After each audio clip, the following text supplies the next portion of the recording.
amigos? Qué gusto saludarles. Gracias por una emisión más en Diálogos con Lorena Bernal, por su compañía. Y en esta ocasión, y como usted nos lo ha pedido, nos acompaña el doctor Marcos Serrano Dueñas. Él es médico neurólogo y en esta ocasión vamos a profundizar un poquito más acerca del tema del Parkinson. Doctor, qué gusto. Buenas tardes, Lorena. Buenas tardes, seguidores del canal. Un gusto compartir con ustedes. Bueno, doctor, es importante hacer algunas puntualizaciones. Claro está que en una charla anterior usted ya nos dio bastante información acerca de esta enfermedad. Sin embargo, hay todavía una cierta confusión y usted nos explicará un poquito más por qué. Se suele confundir los temblores de cualquier especie y ya los familiares enseguida piensan que su padre o madre o algún familiar cercano padece de Parkinson. Bueno, vamos a ver. Dentro de los trastornos del movimiento, es decir, las enfermedades que cursan con una alteración del movimiento voluntario e involuntario, ya sea en exceso, es decir, movimientos abundantes que se llaman hipercinesias, o por defecto, falta de movimiento que se llama bradicinesia. El más común de todos ellos es el temblor. Y dentro del temblor, el más común con muchos es el temblor esencial. Muy bien. Por lo tanto, si a un paciente le tiemblan las manos, y sobre todo ese temblor es en ambas manos por igual, y cuando hace algo con las manos, la primera opción, con mucho, es temblor esencial. Muy bien. La enfermedad de Parkinson, si bien cursa con temblor, este es un temblor de las manos en el reposo, es un temblor asimétrico, es mayor siempre un lado que otro, pero el elemento más importante es la rigidez. Correcto. Y la lentitud del movimiento. El Parkinson es un síndrome rígido asimétrico. Muy bien. Pero doctor, ¿sí es posible, por ejemplo, que una persona que curse con temblor esencial pueda tener posteriormente Parkinson? Como posibilidad, sí. El riesgo de que alguien con temblor esencial desarrolle posteriormente Parkinson es mayor que el de una persona que no tenga temblor esencial. Pero esto es algo que se dará con los años. En cada visita el médico, el neurólogo, examina al paciente para buscar elementos atípicos del temblor esencial, de manera que si es que encuentra alguno les preste atención. Pero en principio, si hay temblor en las manos, el primer diagnóstico es temblor esencial. Ahora, también hay una inquietud en relación a las personas, no sé, que están atravesando ya los 40, 50 años, si existiese algún tipo de prevención para el mal de Parkinson. Muchos hablan acerca de vitaminas, muchos hablan acerca de suplementos. ¿Qué tanto esto serviría, doctor? Bueno, en principio y desde el punto de vista de la evidencia científica en absoluto sirve para nada, ¿no? Ya, muy bien. No hay forma de prevenir la enfermedad. Incluso cuando se hacen estudios genéticos y se encuentra que alguien es portador de un gen de la enfermedad de Parkinson, no podemos hacer nada para impedir que el gen se exprese, para que el gen actúe.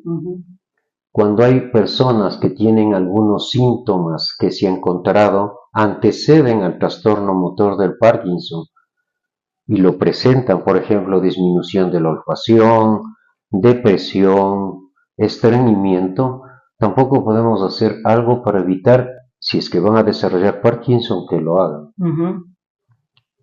Creo que no debemos plantearnos concretamente con el Parkinson la posibilidad de prevenirlo.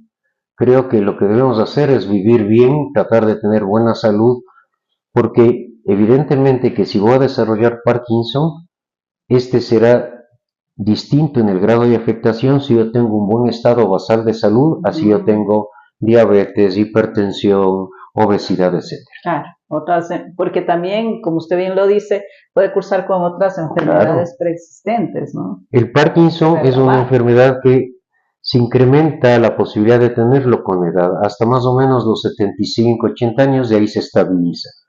Pero evidentemente un paciente que tiene solo una enfermedad, pues es más sobrellevadera que si tiene varias enfermedades. Y al mismo tiempo, el Parkinson en general es una enfermedad que requiere politerapia, es decir, varios fármacos. Si además el afectado tiene otras enfermedades que implican otros fármacos, ya se complica el manejo. Claro. Ahora, doctor, esta enfermedad no es que sea inherente únicamente a las personas adultas mayores, sino que puede presentarse en cualquier momento de la vida. ¿La expectativa de curación en esos casos, cuando está en temprana edad, es mejor o tiene un peor diagnóstico? A ver, mire, un 15% de todos los Parkinson tienen una carga genética muy importante. Y en general, estos son Parkinson que empiezan cuando uno es joven. Es el Parkinson de los jóvenes. Bien. 20 años, 18 años, pueden ya empezar con la enfermedad. No hay forma de curar el Parkinson. No hay forma. Y no podemos hacer nada. Es decir, si un chico joven o una chica joven desarrolla criterios de la enfermedad, se le hace un estudio genético y se encuentra que tiene algunos de los genes relacionados con la enfermedad, nada, solo podemos hacer tratamiento sintomático. No podemos modificar el curso de la enfermedad, pero sí manejar los síntomas de manera adecuada para que la autonomía, la calidad de vida del paciente se mantenga. Correcto. Ahora, también es importante precisar que no es que exista algún examen como tal, como una resonancia, una tomografía, que pueda descifrar que el paciente tenga Parkinson, sino es a través de una consulta, de un auscultamiento del médico. Así es decir, no existe ningún elemento diagnóstico, ningún marcador biológico de la enfermedad. El Parkinson se diagnostica con criterios clínicos que están estandarizados y que son los que propone la Movement Disorder Society. Normalmente cuando uno pide un estudio de imagen es sobre todo para descartar otras entidades que pudieran simular ser Parkinson, pero no para diagnosticar la enfermedad. Porque hay algunos trazadores que indican alguna alteración, pero no son diagnósticos. Por ejemplo, si se demuestra que hay una disminución del metabolismo de una de las estructuras del cerebro, como puede ser los circuitos entre la sustancia negra y el estriado, esto se ve en el Parkinson, pero también se ve en otras enfermedades, por lo tanto, no es característico de esa enfermedad.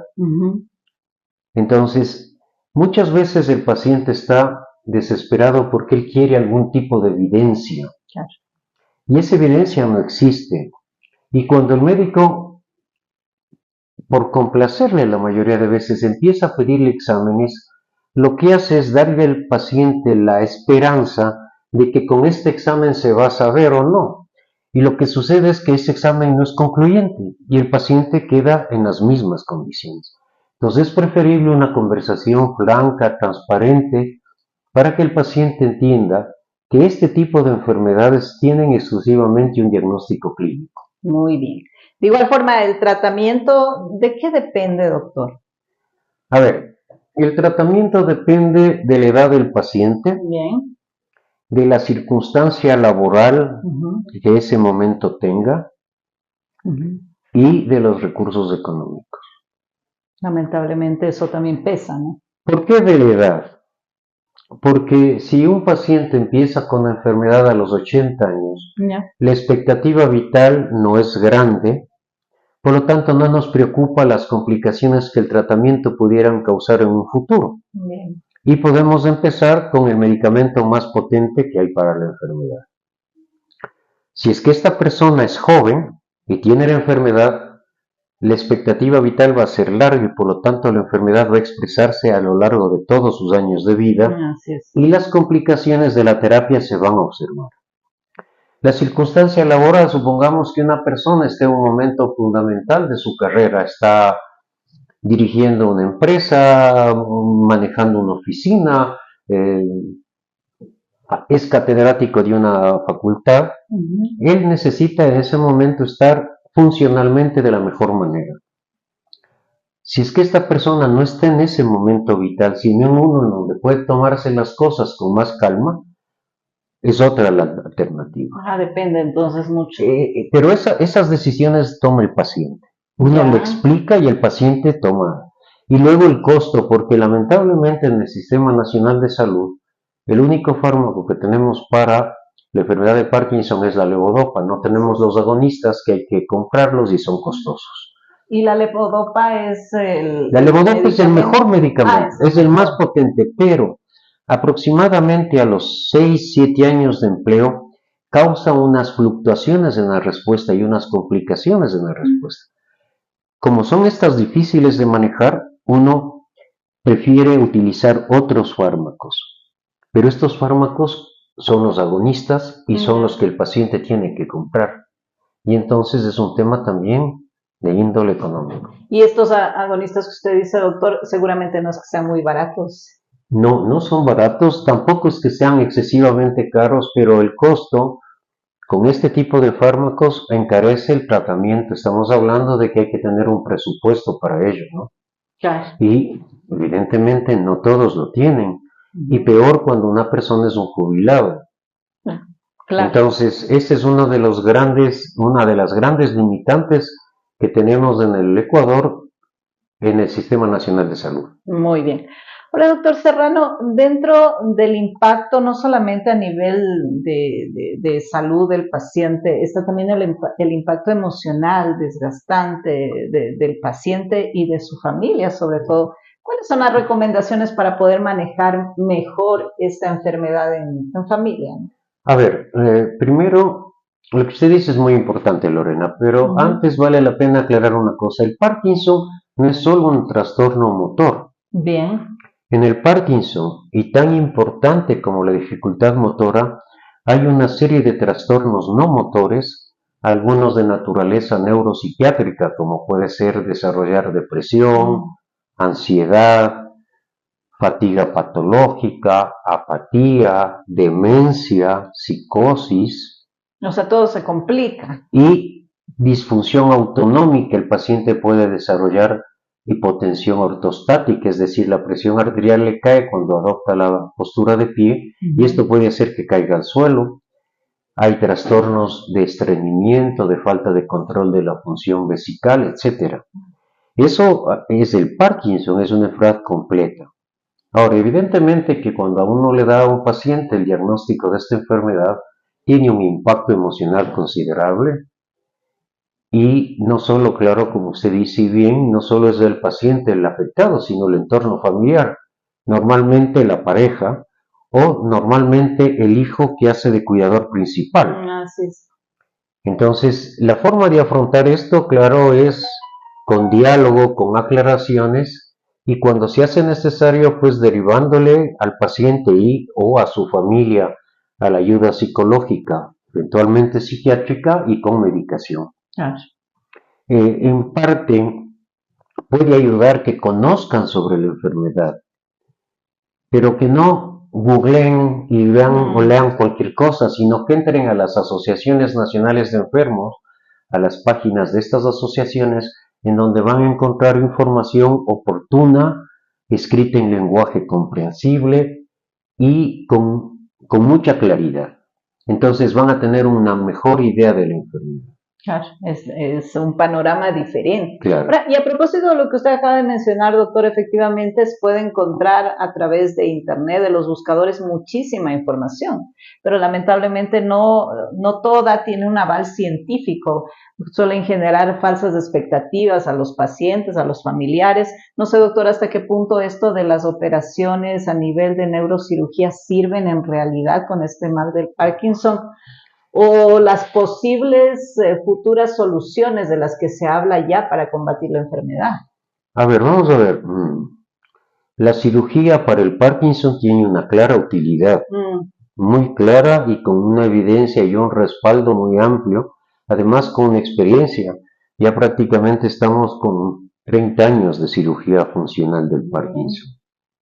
¿A quiénes está indicada esta enfermedad, este tratamiento? Ya sea la colocación de unos estimuladores cerebrales profundos o el empleo del HIFU, que es un ultrasonido de alta intensidad enfocado en una zona particular del cerebro. Estos dos tipos de procedimientos son muy útiles. Lamentablemente son muy caros. Muy caros. Hablemos de $60,000. Lo cual es una limitante grande. Por supuesto. Ahora, de otro lado, esta intervención quirúrgica tiene unas contraindicaciones. No se puede aplicar en un paciente que esté tocado intelectualmente, es decir, que ya tenga deterioro cognitivo, ni tampoco que tenga un trastorno depresivo diagnosticado, porque se ha visto que estos pacientes empeoran en ello. De otro lado, tampoco es conveniente plantearse esto cuando el paciente tiene otra enfermedad concomitante que es una enfermedad grave o discapacitante. Por ejemplo, que tenga artritis reumatoidea progresiva. ¿Qué sentido tiene una cirugía que va a mejorar la función motora cuando el tema degenerativo articular no va a permitir que se beneficie de esa mejora? Que pueda notar que hay un beneficio. O que, por ejemplo, tenga una malignidad y que la expectativa de vida sea de 3 o 4 años. No tiene sentido un procedimiento así. Es decir, hay unas limitaciones, pero sí son tratamientos adecuados. O sea, existe la opción. Existe esa opción. La colocación de estimuladores cerebrales profundos en el Ecuador sí se hace. El HIFU no, pero existen esas opciones. Correcto, muy bien. Y lo que se planea quizá futuro, en unos años más. A ver, vamos a ver. En la actualidad hay como 2 líneas de investigación. La una que tiende a obtener mejores medicamentos. Mejorar, por ejemplo, la levodopa, que es un medicamento estupendo, mejorar sus propiedades para que se consiga una estimulación más continua del mismo fármaco. Dentro de esta línea, fármacos que inhiben a las enzimas que destruyen a la levodopa. Y de otro lado está la siempre interesante investigación de vectores virales que actúan sobre los genes. Es decir, son virus a los que se les manipula para que en lugar de hacer daño se conviertan en los que lleven una directriz, vamos a decir así, para que impidan que los genes expresen enfermedad. Muy bien. Bueno, digamos que hay un camino alentador en el futuro. Sí, las líneas de investigación que usted nos precisa. Claro, hay líneas de investigación que nos van a dar en los siguientes años mejores medicamentos, alguna posible opción de intervención para evitar el curso de la enfermedad y de alguna manera pensar que la sobrevida hoy en el año 2025 de un paciente con Parkinson es muchísimo mejor que en 1980 y es mucho mejor que en 1970. Claro. Es decir, el progreso ha conseguido que la supervivencia de pacientes con Parkinson sea prácticamente igual al de la población general. Bueno, y eso es bueno en el sentido que se va cada vez más llegando a estos estudios, a la medicación misma que usted menciona. Sí, hay mucho dinero en el mundo gastándose en investigar Parkinson, no solo por las casas farmacéuticas, sino por instituciones como la National Parkinson Foundation de los Estados Unidos, la Fundación Mohamed Ali, la fundación de este actor, el señor Michael Fox. Pero, por ejemplo, en el caso de él, que es bastante representativo y quizá fue de alguna manera un impacto el hecho de que él se convirtiese en una especie de símbolo, tomando en cuenta que era un hombre muy, muy joven cuando empezó a desarrollar esta enfermedad. Y muchos se preguntan, pero, por ejemplo, él, ¿por qué no pudo ser candidato a una cirugía de esa naturaleza? A ver, vamos a ver, porque cuando él empieza a expresar la enfermedad, la cirugía estaba empezando. En segundo lugar, porque esa es una opción de cada paciente. Es decir, un paciente tiene la enfermedad, supongamos que tiene los recursos, se le explica los posibles beneficios y las limitaciones del procedimiento quirúrgico y el paciente las acepta o no. Correcto. Vamos a ver, le pongo como un ejemplo distinto. Ya desde hace muchos años se opera la miopía y el astigmatismo. Así es. ¿Usted conoce algún oftalmólogo que se haya hecho operar? Es curioso, ¿no? ¿Por qué? Porque supongo que ellos dicen, bueno, con los lentes me manejo, todo procedimiento tiene un riesgo que yo no quiero correr. Es decir, me imagino. Que puede ser, ¿no? Pero usted a muchas personas que tienen la opción les plantea como una posibilidad pero no la aceptan porque les da recelo, les Sí. da miedo. Entonces también viene a ser una opción personal, aun cuando Claro, existan los recursos, ¿no? todo tratamiento, querida Lorena, es una opción que el médico le plantea al paciente, pero es el paciente el que decide, no decide el médico. Claro. Yo le puedo decir al paciente, mire, le recomiendo esto, esto, aquello. ¿Está usted de acuerdo? ¿Quiere? ¿Acepta? Él puede decirme sí o puede decir no. Claro, inclusive hasta en los casos tan dramáticos de personas con cáncer hay quienes no aceptan el tratamiento. Sí, no aceptan el tratamiento por una serie de razones. A veces prefieren, por ejemplo, utilizar esto que es muy común, que son las terapias alternativas. Es decir, los pacientes son libres de elegir el tratamiento que quieran, pero Exacto. claro, son responsables de la elección que tomen. Claro, las consecuencias, ¿no? Sí, porque no pueden endosarle después al médico la responsabilidad de haber no seguido una cierta propuesta. Ahora, por ejemplo, doctor, usted con su experiencia tan amplia también en el sector público, del seguro social y demás, ¿usted cómo evaluaría el grupo poblacional que usted atendía con enfermos de Parkinson? ¿Se mantenían, empeoraban? ¿Cómo A lo ver, ve el usted? Parkinson es una enfermedad progresiva que no le podemos detener. Los pacientes que se adhieren al tratamiento, es decir, que siguen las indicaciones, porque aceptan y confían en lo que el médico les dice, son pacientes que van funcionalmente mejor que los pacientes que no se adhieren, es decir, que los pacientes que son, vamos a decir, indisciplinados. Toman un poco conforme ellos se sienten. Si se sienten mal, toman más medicamentos. Si se sienten bien, dejan de tomar. Se saltan dosis o incluyen en sus tratamientos terapias del barrio. Lo que la vecina dice, lo que el señor tal dijo. Estos pacientes tienen más complicaciones, evidentemente. Pero de ahí alguien que sea disciplinado y que siga al pie de la letra las recomendaciones puede tener un mejor pronóstico. Tiene un mejor pronóstico funcional, en general tiene mejor calidad de vida y en general si se adhiere al tratamiento es porque confía en el médico, por lo tanto le cuenta al médico más detalles que un paciente que tiene su cierta reserva. Y cuando el médico conoce más detalles puede hacer una intervención más adecuada. Claro. Por ejemplo, muchos pacientes, tanto hombres, más hombres, pero también mujeres, desarrollan una alteración del apetito sexual.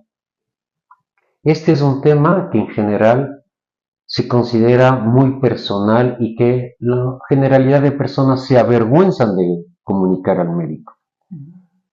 Usted muchas veces pregunta y el paciente no le contesta, pero está desarrollando esta alteración. Y cuando ya se hace muy evidente que no puede ser ocultada, han pasado meses que pudieran haberse evitado si el paciente le cuenta al médico. Por eso es que es importante en la salud pública que los pacientes tengan su médico. No es bueno que estén cambiando en cada consulta porque no llegan a establecer un vínculo. ¿Cierto? Y si bien mantenemos siempre una clara relación paciente-médico, pero cuando uno lleva viendo a un paciente muchos años, conoce detalles, le pregunta cómo está el hijo, si ya nació el nieto, y esto establece un grado de empatía y de confianza mucho más grande. Claro. Pero lamentablemente son temas que a veces ya los dan como por descartado. Por ejemplo, un paciente de tercera edad que esté diagnosticado con Parkinson es como que asume que ya ese lado de su vida tiene que ser como desechado. Es que yo creo que por eso es importante este vínculo. Claro. Porque uno le puede poner al paciente muchos ejemplos de personas que con Parkinson han tenido muchos años de vida completamente productiva. O sea, no se ha acabado su vida. Pero claro, para ello es necesario una relación que no se da lamentablemente cuando al paciente le ve una vez un médico, otra otro, y empieza el paciente a ser visto a lo mejor 2 años por 4 o 5 médicos que pueden tener opiniones parecidas o distintas acerca de cómo tratar. Y eso, y si a eso le sumamos también la manera del trato del médico, porque hay muchos que son, bueno, obviamente cada persona tiene su temperamento, pero hay médicos que son como muy parcos, muy serios, muy... Entonces, obviamente el paciente siente así como una barrera, sin embargo, hay otros médicos que son muy Pero verá, humanos, si es ¿no? que ese mismo médico parco, serio, lacónico, le Ujú. ve una vez y otra vez y otra vez, el paciente ya sabe que el médico es así, pero hay un vínculo. Otro médico puede ser muy conversador, muy simpático, pero le he visto una sola vez. Y yo creo que es la cotidianidad. Evidentemente, el paciente debe tener el derecho Ujú. de, si no se siente cómodo con el médico, de cambiar de Pedir médico. otro, Pero también el médico debería tener ese derecho. también. Porque hay pacientes que son muy pendencieros, ¿verdad? Ella, Es decir, pacientes, por ejemplo, en el seguro, que llegaban atrasados, querían ser atendidos de ese momento, le enrostraban que gracias a los aportes de ellos le pagan el sueldo a uno, sin acordarse que también el médico aporta, que cuestionan cada una de las indicaciones porque han ido a leer en el Google. oh, Entonces son pacientes con quienes es muy insoportables. difícil, no, es muy difícil establecer una dinámica. El paciente no tiene que aceptar a ojos cerrados lo que el médico le diga, pudiera cuestionar, Pedir por una segunda supuesto, opinión, o ¿no? pedirle o cuestionarle al médico o pedirle una aclaración, pero todo partiendo de un principio de que el paciente necesita ayuda y el médico quiere dar esa ayuda. O sea, yo no conozco un solo médico que no quiera ayudar a los pacientes. Así es. Lo hará mejor o peor, pero quiere ayudar. Entonces, si logramos que haya una comunicación, una empatía básica, las cosas van a ser mucho mejor, pero sobre todo para el paciente. Muy bien. Ahora, doctor, usted ha mencionado que la levodopa es el medicamento, pues, que funciona o que más bien ha venido utilizándose, ¿no? ¿Bajo qué parámetros debe ser este utilizado? ¿Existen algunas indicaciones muy puntuales que deba ser ingerida esta medicación? Mira, la levodopa es el mejor fármaco por la sencilla razón de que cuando nosotros la tomamos, en el interior del cerebro se transforma en dopamina. Ah, muy bien. Y lo que en el Parkinson falta es dopamina. En el Parkinson, el elemento bioquímico básico es la falta de dopamina. Ujú. Por lo tanto, estamos dando lo que le hace falta al cerebro. Mm. Por eso es el medicamento más potente. Ahora, es un medicamento que genera con el uso crónico algunas complicaciones. En principio, todo paciente con Parkinson puede beneficiarse y se va a beneficiar tomando dopamina, con mucho. Ujú. Pero el tema está en estas complicaciones. Entonces, si un paciente no está en un momento vital muy exigente, si un paciente es relativamente joven, un paciente dice, ok, me voy a conformar con los agonistas, que son fármacos que actúan de manera parecida, pero no tan potente, se pueden retrasar estas fluctuaciones unos 5, unos 7 años. Y no haga eso. Ujú. Pero en principio, la levodopa funciona. En un paciente que inicia la enfermedad de Parkinson, uno tiene 30 años de enfermedad de Parkinson.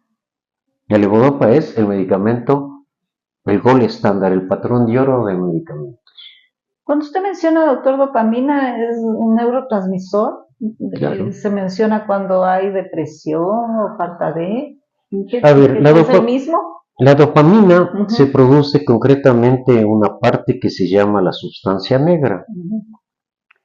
La dopamina es el neurotransmisor más abundante en los mamíferos, por lo tanto en los seres humanos.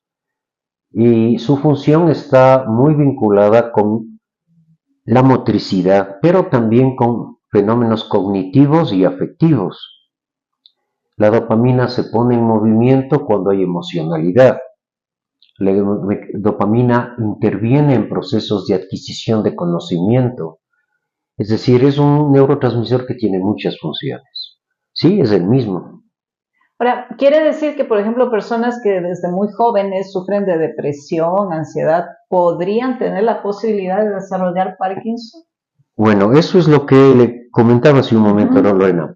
Se ha visto que los pacientes que tienen trastornos de depresión con un diagnóstico formal, ujú. estas personas, muchas de ellas, desarrollan después Parkinson. Pero lo que no se puede decir a un deprimido es que va a tener Parkinson. Pero no por la dopamina es que está depresivo, ¿no? El neurotransmisor más vinculado con el ánimo depresivo es la serotonina. Claro. Pero claro, todos los neurotransmisores intervienen entre ellos, interactúan entre ellos, por lo tanto, hasta cierto punto no se debería analizar aisladamente el papel de uno de ellos porque hay las interacciones con los demás. Ujú. Muy bien, muy interesante, doctor, como siempre, sus consejos, sus conocimientos. ¿Cuál sería su mensaje para aquellas personas que están diagnosticadas con Parkinson?